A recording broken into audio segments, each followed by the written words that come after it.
Doctor প্রদীপ Bhowmik, interventional cardiologist, Manipal Dhakuria. তো আমাদের দেশে হার্টের রোগের সংখ্যা বেড়েই চলেছে। অল্প বয়সে আগে যেমন 40-এর ওপরেই হার্ট অ্যাটাক হতো, এখন দেখা যাচ্ছে 30 বছর 25 বছরও হার্ট অ্যাটাক হচ্ছে। সেটার জন্য আমাদের লাইফস্টাইল এবং আমাদের খাদ্য অভ্যাসের। নমস্কার, আমি ডক্টর রাধাবিনোদ পাল, বর্তমানে বাঁকুড়া সম্মিলনী মেডিকেল কলেজের সাথে যুক্ত। আমি একজন হার্ট স্পেশালিস্ট।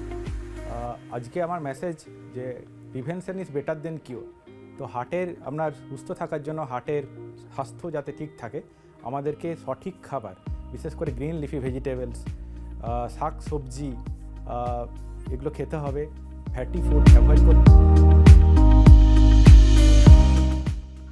নমস্কার, আমি ডক্টর সৌম্যজিৎ ঘোষ। আমি বর্ধমান শহরে একজন প্র্যাকটিসিং কার্ডিওলজিস্ট এবং মেডিকেল এডুকেশন সার্ভিসের সাথেও যুক্ত।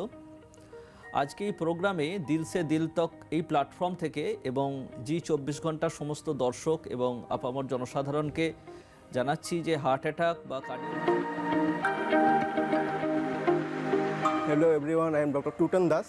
আজকে আমি এই জিনিসটা নিয়ে আপনাদের কাছে বেসিক্যালি একটা মেসেজ বা আবেদন বলতে পারেন।